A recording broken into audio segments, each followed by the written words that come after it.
UN 영어뉴스 G7 Summit. Why there are 8 more seats at the table this year? Japan PM Fumio Kishida greets US President Biden in Hiroshima.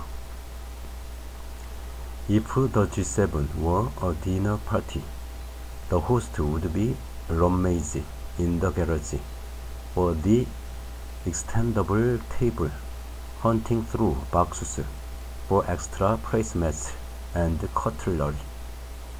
This year's host, Japan's Prime Minister Fumio Kishida, has invited 8 more guests to the summit, which starts on Friday in Hiroshima.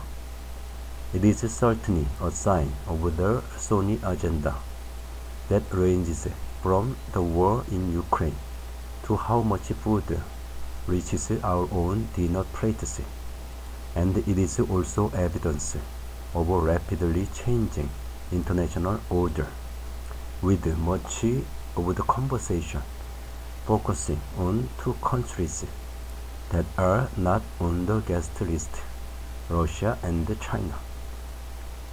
The annual gathering includes the world's 7 wealthiest democracies: Japan, the United States, the UK, France, Germany, Canada, and Italy.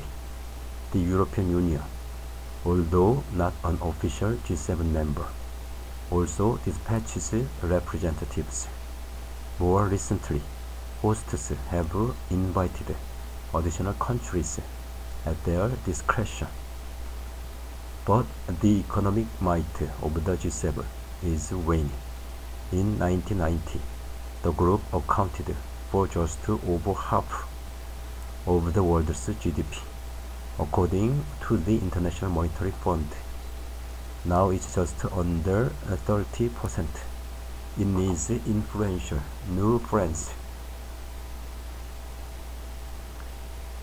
So Mr. Kishida, who is seeking a more global rather than Western coalition, has extended the table to accommodate Australia, India, Brazil, South Korea, Vietnam, Indonesia, Comoros, representing the African Union, and the Cook Islands, representing the Pacific Islands Forum. The Japanese PM has made 16 overseas trips in the last 18 months, including India, Africa, and Southeast Asia, to prove to these regions that there is an alternative to Chinese and Russian money and power. And his guest list for Hiroshima reflects these attempts to woo what many call the Global South, a term used for developing countries in Asia, Africa, and Latin America, all of whom have complex political and economic ties to both Russia and China. A not-so-united front. One of Mr. Kishida's clearest aims to show a united front on Russia's invasion of Ukraine will also be one his biggest hurdles.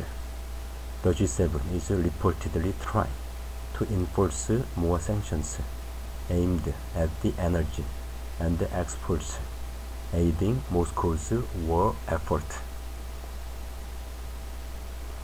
Mr. Xi and Mr. Putin are not on the guest list, although their countries dominate the agenda. But many of the additional guests will not like this move. India, for instance, has refused to adhere to Western sanctions on Russian imports.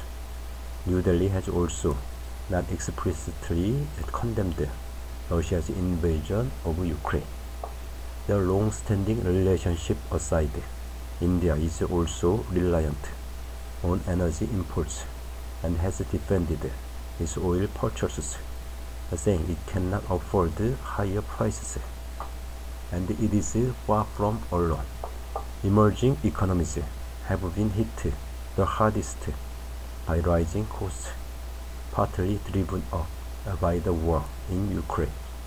Now they fear that more sanctions could compel Moscow to terminate a Black Sea grain deal that enables vital exports from Ukraine.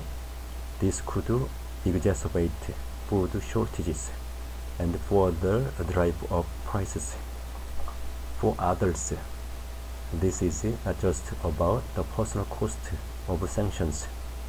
Vietnam has a historically close relationship with Russia, which supplies at least 60% of their arms and 11% of their fertilizer, says Nguyen Kak Giang, a visiting fellow at the Institute of Southeast Asian Studies in Singapore.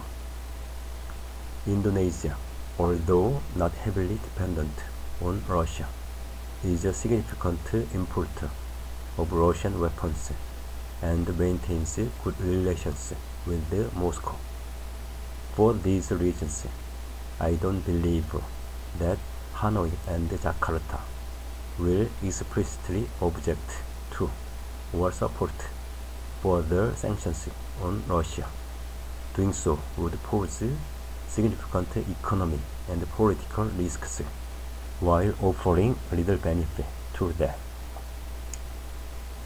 What Mr. Kishida most hopes is that his hometown of Hiroshima, where the atomic bomb killed more than 100,000 people, will concentrate minds on the nuclear threat that Russia poses. Visits around the city will be a constant reminder of the devastation the weapons can inflict, as well as supporting the message that invitees have a responsibility to ensure that such a weapon is never used again. Pressure will also come from Ukrainian President Volodymyr Zelensky, who will be there virtually to make an impassioned plea for his people who have already paid a hefty price. Unmarked graves in Ukraine, where the war continues to exact a devastating toll. That, however, might not be enough to resolve divisions on how far sanctions should go, and there is also the growing frustration among countries outside the G7 that their voices have all too often been ignored by the West. But analysts believe listening and treating these countries as partners is at least a start. It provides an opportunity to communicate their concerns with the G7 leaders on a vast array of issues, from the war in Ukraine and the slowdown of the global economy to security risks in East Asia, particularly regarding the South China Sea dispute and Taiwan, says Nguyen Kak Giang of Vietnam, and Indonesia's involvement. Countering China, Taiwan, and the tensions in the seas around it has certainly become one of the biggest crises in the last year, and as the leader of the only Asian G7 member, Mr. Kishida sees the summit as a chance to respond to China's increasing show of military force around the self-ruled island, which it claims. Tokyo's message to the West is straightforward. Your fight in Ukraine is also our fight, but that must work both ways. But China, which is effectively soon into global supply chains, is perhaps a trickier challenge than even Russia. China has stepped up its show of force in the waters around. On a recent trip to Beijing, France's President Emmanuel Macron warned that Europe should not get caught up in crises that are not ours. His words set off a mirror row in the West, but they also renewed a lingering fear of abandonment across East Asia. Many will remember the words of Republican Senator Lindsey Graham, who, at the height of tensions with North Korea, warned, "If thousands die, they are going to die over there." Then came President Donald Trump's threat to reduce U.S. troops in South Korea. China's voice, analysts say, is heard clearly because, unlike Western democracies, its position does not change after every election. Of course, the U.S. in the past year has not wavered in its support for Ukraine or in its commitment to Taiwan, and it has put on his show in the Pacific alongside allies Japan, South Korea, the Philippines, and Australia. But the G7 is just taking aim at China's military ambitions. They are also concerned about what they call economic coercion by Beijing, retaliation for any actions that are seen as critical of China, such as cutting Australian imports in 2019, while targeting a South Korean business in 2017. It's unclear what form G7 countermeasures will take, or if it can even agree with its EU partners on how to act together. After all, Japan and the EU both count China as a top trading partner. But the harder part will be persuading other countries to do the same, because much of the global south is even more economically tied to Beijing. China's trade with Latin America is thriving. For instance, Beijing now accounts for 8.5% of the region's GDP, while Brazil is among the countries that has a trade surplus with China. But in Africa, several nations, including Ghana and Zambia, are heavily indebted to China and struggling to repay loans. Beijing has made its opinion of any G7-led measures clear. China itself is a victim of U.S. economic coercion, and we have always been firmly opposed to economic coercion by other countries. Chinese Foreign Ministry spokesperson Wang Wenbin said last week, "A new battleground. There is one region where the battle for influence is still unfolding, the Pacific Islands." It explains why the tiny nation of the Cook Islands, which represents Pacific Island countries, is on the guest list.